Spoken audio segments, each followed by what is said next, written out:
Magbabalik ang Miss Q&A! Wait na, talakita, 2026, talakita, Goldie! Back to zero ang scores at 10 pa rin ang highest score na maaaring ibigay ng ating mga hurado. And your answers with a bang para sa koronang nag-aabang dito sa Declamation! Sa round na ito, isang tanong lang ang sasagutin ng dalawang kandidata at meron lamang kayong 30 seconds para sumagot. Isa lang pong paalala, the views and opinions of the candidates do not reflect the views and opinions of the hosts, the show, the management, and the network. Kaya ngayon, simulan na natin. Ikaw ang unang sasabak. Candidate number 5, Anora Laporteza. Pumagitna ka na. Yes. Kinky Bago up. tayo tumungo sa tanungan, candidate number 2, maaari mo nang isuot ang iyong headphone. Kasalukuyan siyang nilalagay ng mga pasak sa tenga. Pasak. Ang ganda ng name na Anora La Forteza. Yes. Sofia La Forteza ng Katay! Oh, shout out sa iyo. Good luck, Anora. Okay na ba si Nicole? Hello, Nicole? Wala na. Mukhang masaya na siya. May iba siya na siyang mundo. Okay, Anora. Meron kang 30 seconds para sumagot. At ito na ang tanong.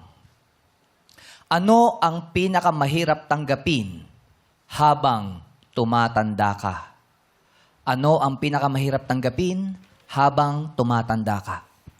Sagot. I believe, madlang people, ilalagay ko po yung sarili ko sa paa ng aking lola.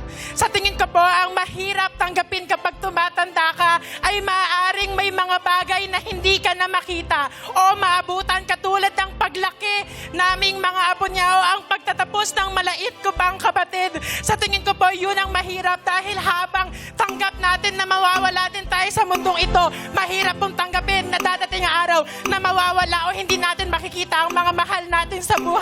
And I thank you. Isang napaka-emotional na sagot. Yeah. Oh, Yes. Very honest. Yes. Saka mga lola kasi si Anora. Yes. Shout out to my lola. Esperanza sa Las Vegas. Eto naman, maraming salamat. Candidate number 5, it's your turn. Candidate number 2, Nicole Ayala Gokongwei. Okay, Nicole, you have 30 seconds to answer. At ito na ang tanong. Ano ang pinakamahirap tanggapin habang tumatanda ka? Ano ang pinakamahirap tanggapin habang tumatanda ka? Sagot. I believe ang pinakamahirap tanggapin habang tumatanda ka ay yung alam mo sa sarili mo na hindi na magbabago ang paningin ng pagkatao sa'yo or ng society sa'yo dahil sa transgender woman. That's why I really have to work hard to prove my worth to everyone that I deserve the recognition that they have been depriving of us.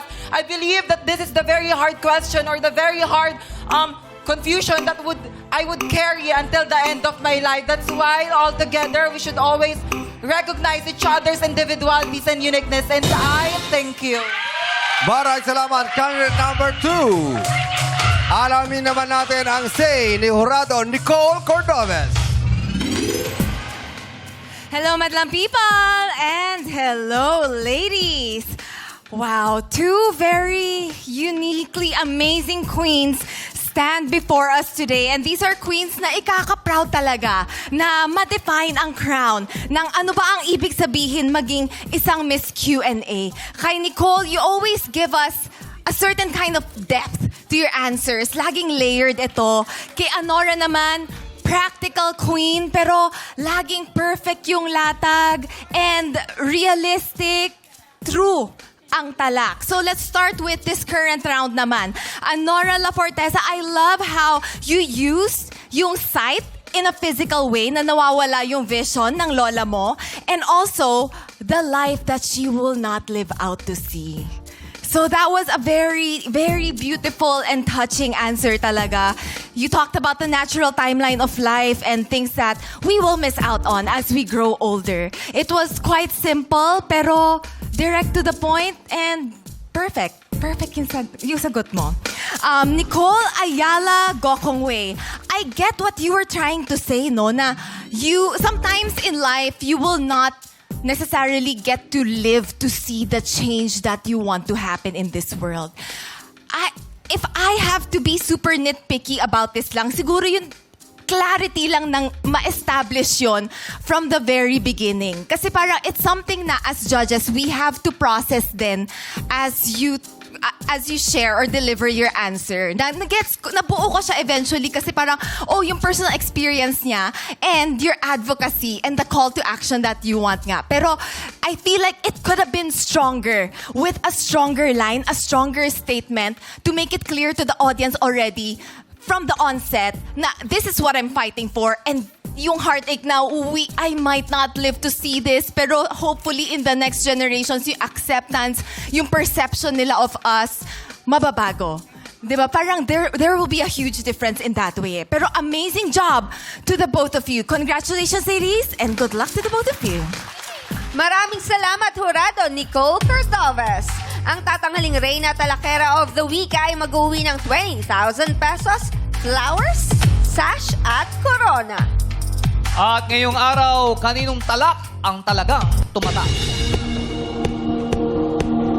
Our Miss Q&A Reyna Talakera Talakitoks of the Week is... Candidate number...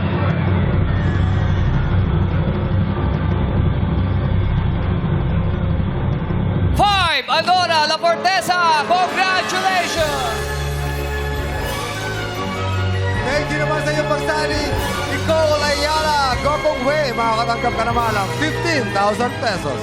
At dito, magtitipon ng mga reyna sa sagutan ay malupit. This is Miss Q&A Reyna Talakera 2026. Maraming salamat sa MS Crowns by Mark Santiago para sa corona ng ating Miss Q&A Reyna Talakera of the Week.